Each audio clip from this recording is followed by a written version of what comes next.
Have you ever left home for a single weekend, only to return and discover someone had nearly destroyed the most valuable part of your property? That's exactly what happened to me. My name is Michael Lawson, and I own a 300-acre ranch in Northern California. At the center of my property sits a large private reservoir. Most people thought it was just a beautiful lake, but it was worth nearly $8 million. It supplied irrigation for hundreds of acres, provided emergency wildfire water storage, and generated income by selling water rights during dry seasons. Everything about it was completely legal. Unfortunately, my ranch bordered an upscale neighborhood controlled by an HOA. Their president, Karen had spent years complaining about my reservoir. She claimed it attracted mosquitoes, lowered property values, and ruined the neighborhood's luxury appearance. I ignored her. Then one Friday, I left town for a ranching conference. When I returned 2 days later, something felt wrong. The shoreline looked different. The water level had dropped dramatically. Heavy equipment was parked near the dam, and giant pumps were still running. I slammed on the brakes and ran toward the reservoir. Workers were pumping thousands of gallons of water into a nearby drainage canal. I shouted, "Who authorized this?" One worker answered without hesitation, "The HOA." I couldn't believe what I was hearing. Karen walked over wearing sunglasses and a confident smile. "We're restoring the natural landscape," she said. "You've turned my reservoir into a swamp." I stared at her in disbelief. "You know this reservoir is private property, right?" She crossed her arms. "Our attorney says it violates community standards." "No," I replied. "It supplies water to 3 neighboring farms and serves as an emergency reserve for the county." She laughed. "Not anymore." I immediately called the sheriff. Deputies arrived within 30 minutes. After reviewing my property records and water permits, they ordered every pump shut down immediately. By then, millions of gallons had already been drained. The damage was enormous. Fish floated near the muddy shoreline.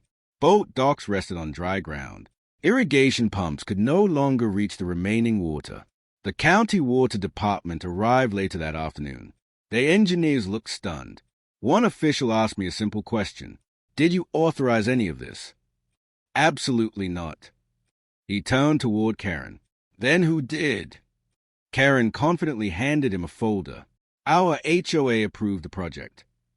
The engineer barely looked at it before shaking his head. An HOA cannot authorize work on a privately owned reservoir. Silence filled the air. The county immediately issued a stop work order.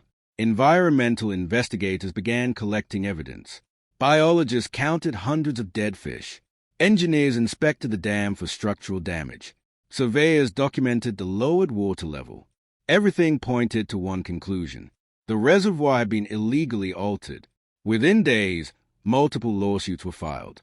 Trespassing, property destruction, environmental damage, interference with county emergency water infrastructure, loss of agricultural income. The evidence against the HOA kept growing. Then investigators discovered something even worse. Karen had hired the excavation company without ever checking who owned the reservoir. She simply assumed that because it bordered the neighborhood, the HOA had authority over it. That assumption became very expensive. During the trial, expert witnesses explained that refilling the reservoir, repairing environmental damage, replacing fish populations, and restoring irrigation systems would cost millions. The judge listened carefully for several days. Then came the ruling. The HOA was fully responsible. Karen had knowingly authorized unauthorized construction on private property. The court awarded compensatory damages covering restoration costs, lost agricultural income, environmental recovery, and legal expenses. The total judgment exceeded $12 million. The courtroom was silent. Karen looked completely shocked. Many homeowners were furious. They had trusted their HOA board without realizing the financial risk. Special assessments followed. Some residents paid tens of thousands of dollars to cover the judgment. Others sold their homes and moved away. Karen resigned before the end of the month. Today, my reservoir has been completely restored. The water is back to its normal level. Wildlife has returned. Fire crews continue using it during wildfire season.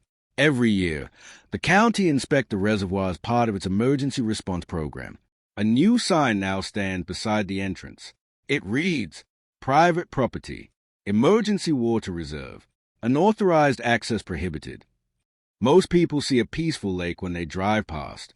I see a reminder that confidence without authority can become incredibly expensive, because one HOA president believed neighborhood rules were stronger than property law. The judge disagreed, and that decision cost her $12 million.